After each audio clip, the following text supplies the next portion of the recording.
Why am I bringing my wedding to the internet? The answer is a little bit more long-winded, so let's get into it. Hi, I'm Danze. I'm a filmmaker, a travel advisor, a cat lover, and an all around Newafropolitan, and this is my channel. Hey, Newafropolitans! If you're new here, you'll notice a lot of travel and lifestyle related content. And to my subscribers who've been here for a minute, welcome back.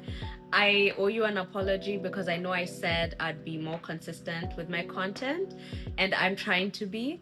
But I hope you're also following me on my other social channels on TikTok and Instagram because I'm definitely more consistent there. I post a lot more there. When I got engaged last year in fall, I went online to try and look for a bride who's like me, someone from the diaspora who lives internationally but also wants to do their wedding back home.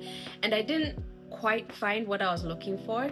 And by the way, if you know somebody who creates content that is, particularly about their life and they're getting married and they're doing it back home and they're having a traditional ceremony, please tag them in the comments because I'd love to follow, because that's what I'm doing and that's why I want to talk about this whole process. I'm a 2027 bride. I want to have a traditional wedding in Kenya, and it basically is what I want to do to honor my roots, and to also showcase my culture to the groom's family, my fiance's family, who are African American. And I think this would be a lovely opportunity for them to travel to the continent. They have an excuse and they can get to see our culture in a fun and entertaining way. So, quick introduction about me. I'm a travel advisor. I help clients plan their travel, not just booking it, because booking it is more like a travel agent's role, whereas the advisory part is where I step in to help clients figure out like how their journey is going to be from when they leave for their travels until when they get back home, the step-by-step process in between all of that. That's technically what I do as a travel advisor, and I do this part-time. Full-time, I am a media producer. I've worked at brands like National Geographic and Paramount and PBS. So that's a little bit of my career, but definitely my passion has been in travel for a long time. I've tried to vlog since 2016 on and off because life has its moments, and I'll talk about a lot of the things that I've done over the past couple of years since I started this vlog along the way. But in the meantime, let's go back to the conversation about planning my wedding and how I'm doing it as a travel advisor.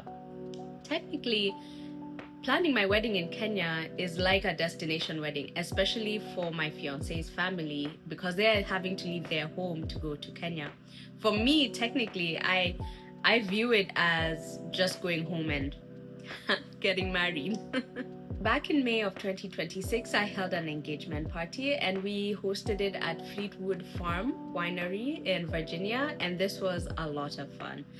It was fun, of course, during the engagement party, but leading up was a little bit of stress here and there. Good stress, like planning stress, but it gave me insight into a lot of things. And I consider having my engagement party one of the best decisions I made on this journey. Not every bride or couple has to have an engagement party. It's just something that I think was beneficial for myself and my fiance.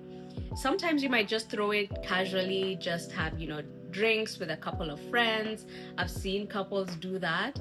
But for me, I wanted it a little bit more formal. And I think the biggest part of having my engagement party was, one, it got me to sit down and actually start the wedding planning process, because my brain is always all over the place. And as someone who doesn't have Pinterest boards that are wedding related, I was like, where do I start? Everything can be so overwhelming when you get engaged and people are asking you where you're going to have it, what are your favorite colors, do you know what dress you're going to wear? And it's like, no, I don't know anything.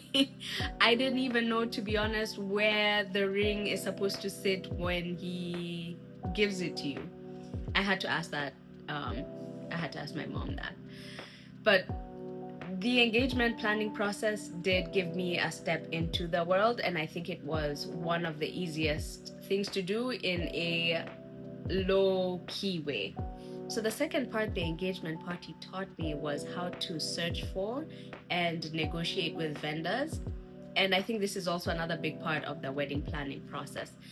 I was looking at apps like The Knot, but we wound up settling with Zola. We're using Zola as our wedding planning vendor because they have resources, same just like The Knot, different vendors. Zola helps you track everything in one app. It also has a countdown.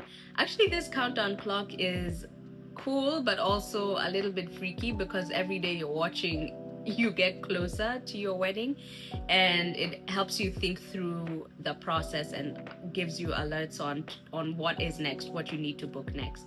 Helps you manage your budget and of course your guest list, which is an important part. Planning my engagement party did help me sit down with my fiance and we figured out who we want on our guest list, because we wouldn't want to have an engagement party and invite someone we didn't want to have at the wedding. It didn't make sense. So of course everyone who was invited to the engagement party and more were also going to be invited or are invited to the wedding. I think this was the best keepsake that my best friend gave me, and that is this wedding planner. So this planner works similarly like Zola. It helps me put everything down, that I want, like the budget, my attire and accessories, how I want my wedding reception to look like, just planning everything from start to finish.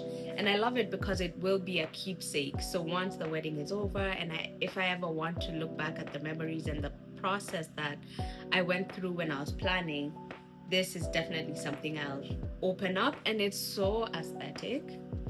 I love the look of it. Plus, I don't know if you can tell, but it's like very cushiony, so it's very soft and cushiony. So that was my best friend's gift to me once I got engaged. And so also planning my engagement party put me in the mode of thinking about what kind of style I want. It's something that's been on my mind for a while because I feel like I neglected myself along the way when I moved to the US. So I basically would buy whatever I like. I'd put on whatever makeup I like. But getting engaged and having started this journey of figuring out what kind of bride I want to be, I've sat down and been patient with myself. So started focusing more on me. What kind of outfits do I want to be wearing as a bride and then as a wife? So I've started looking at my capsule wardrobe. I've started looking more keenly about how I do my makeup, how I want to present myself. Because all attention is on you during this era. You're the bride. And I feel that. And I want to look as presentable as possible because I also want to take a look at my photos down the road and see that I did my best for me. And I think that that's a very important part. You don't want to forget yourself along this journey as well. So I made a conscious decision that every outfit that I wear during my wedding and wedding events is going to be designed either by an African designer or African American designer or brand. And so, for example, during my engagement party, I wore this dress by Melira Official. She's a Nigerian designer. And while I was nervous about ordering for my first time from Nigeria from an African brand that needed to be delivered in time, I was very happy at the end of the day. They asked for my measurements, we chatted through WhatsApp, and they delivered right on time, and everything fit so well, and I absolutely loved my dress. Now I just need to find an excuse to wear it again somewhere else, like at a brunch, birthday party, event, something. And I'm going to list in the description where I got my earrings from because she's a designer based out in Baltimore, Maryland. When I moved to the US, I feel like I put a lot of things ahead of me just so that I could feel more settled and more comfortable with living in this country. And that meant neglecting me, my own self-care a lot. And now I'm trying to throw more into that and more into myself. And I feel like I'm becoming more confident as well as I do that. So The engagement party was the proof of concept. It gave me a taste test into what it's like wedding planning, from picking the venue to deciding on our decor, our outfits, what we like, what we don't like as our couple, and our guest list. So I hope that if you're in the wedding planning process, you may pick some of these tips and bits that I have gone through and shared in this video. If nothing resonated with you or you have any questions, let me know in the comments and I'll do my best to answer them.